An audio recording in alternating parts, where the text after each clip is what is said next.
everyone. Today I came with another beautiful poem which is written by William Blake. William Blake, a romantic poet, is just giving us a beautiful poem, The Schoolboy, in which the boy is hesitant to go to school.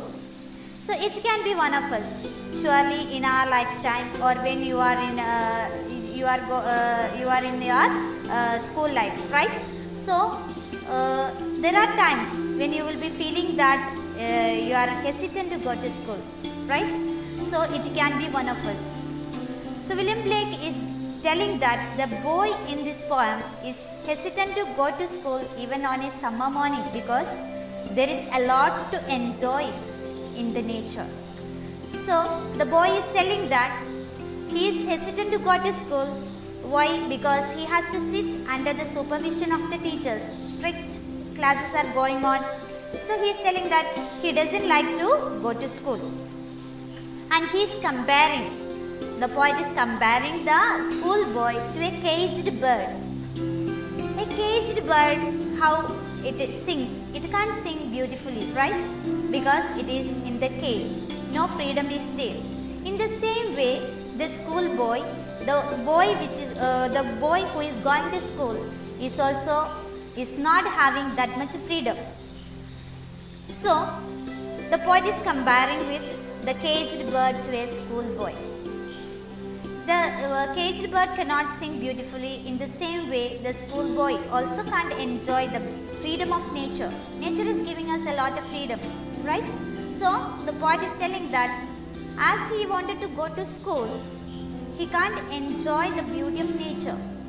The beautiful songs which is sung by the skylark, and also how to enjoy the nature, all these things the child is missing.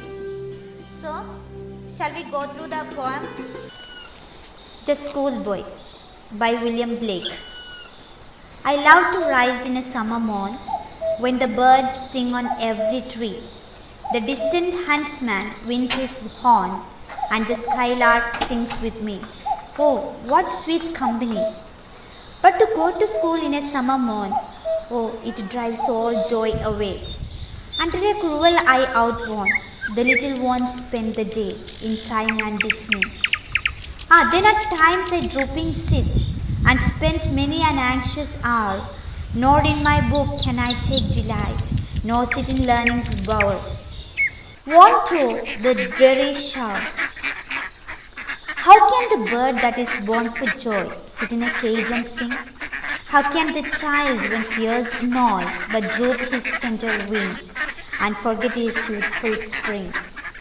O father and mother, if buds are nipped and blossoms blown away, and if the tender plants are stripped of the joy in the springing day by sorrow and care's dismay, how shall the summer arise in joy or the summer fields appear?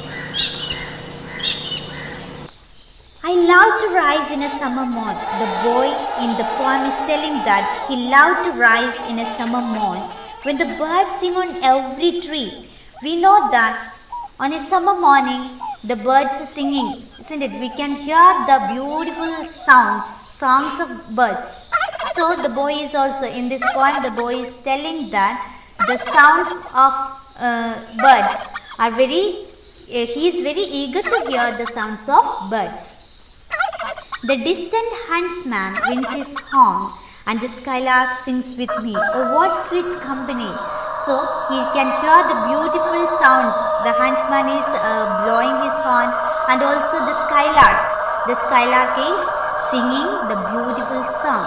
So all these things, the boy in this poem is telling that, oh, what a sweet company to be with this, to enjoy the summer morning. But to go to school in a summer morn, oh, it drives all joy away. Under a cruel eye outworn, the little ones spend the day in sighing and dismay. Thinking about going to school on a summer morning, the boy can't even imagine because it takes all the delight away. The boy feels unhappy. So he is telling that He doesn't like to go to school on a summer morning because he wanted to be in the company of skylark and all the beautiful birds when they are singing. He wanted to be with them. And instead of enjoying this summer morning, the boy wanted to sit in the class under the cruel eye. The poet is telling that under the cruel eye means the downsides of formal teaching. Here the poet is talking about the downsides of formal teaching. Okay, students. So the little ones spend the day in sighing and dismay. The little ones, the children are spending the day instead of enjoying the beautiful summer morning. The poet is telling that the schoolboy in this poem, he wanted to be in the among the birds. He wanted to enjoy the beautiful songs of the birds, and instead, unluckily we say that he has to be in the classroom. Neither he could enjoy the class nor he can enjoy the summer morning. Then at times I drooping sit and spend many an anxious hour. Nor in my book can I take delight, nor sit in learning's word. Won't throw with the drearish heart. So the boy is sitting drooping. Droopingly he is sitting because he can't enjoy or he can't derive any pleasure from his books. Rather, he can't enjoy the nature too. Means he is just like a caged bird, as he is telling further. How can the bird that is born for joy sit in a cage and sing? How can a child when fears in awe but droop his tender wing and forget his youthful spring? So here the poet is comparing the schoolboy to a caged bird. We know that if the birds are put in the cage, they cannot sing beautifully, right? In the same way, if the child, the one who should enjoy the beauty of nature, if he is forced to sit in the classroom, how he can enjoy his youthful days, how he can enjoy the beauty of nature. The poet is comparing the child with the caged bird. So the child is asking, "Oh father and mother, if buds are nipped and blossoms blown away, and if the tender plants are stripped of the joy in the springing day by sorrow and care's dismay, how shall the summer arise in joy or the summer fruits appear?" So the wonderful question the child is asking to his parents, "Oh father and mother, if buds are nipped and blossoms blown away." Here the word meaning nipped, you have to note it. To nip something in the bud is to stop or destroy it at an early stage of its development. So the child is asking the question to his parents that if at the early age itself, if the child is not allowed to enjoy the beauty of nature, if the child is not at all giving the freedom of nature, how he can grow in his personality? He is asking this question to his parents. How shall the summer arise in joy? How a child can arise, how a child can get up in the morning, in a summer morning, and how he can enjoy the summer morning.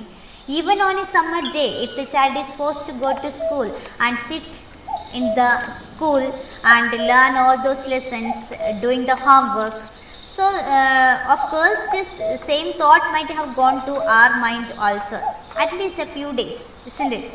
When we like to go and enjoy our life in the beauty of nature, sometimes we may be forced to go to school. On that day, surely these things, surely it should have come to your mind too, isn't it? So the question is asked to the parents.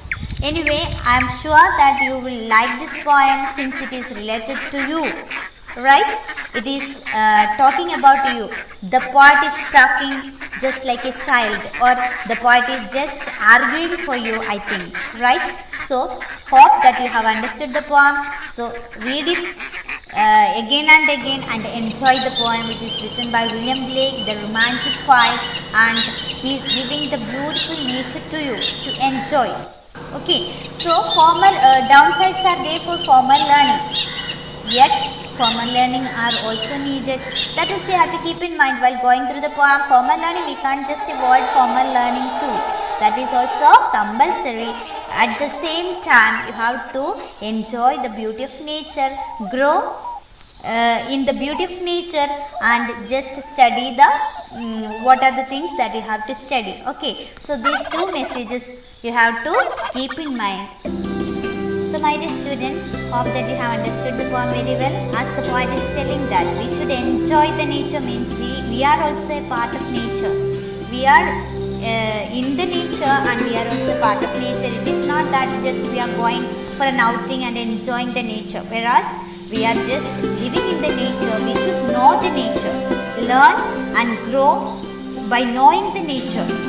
Okay, not only the formal learning, there are downsides of formal learning, but it should be also along with it. Means knowing the nature should go along with the formal learning. That will give you more experience in your life, and that will be helping you to grow in a better personality.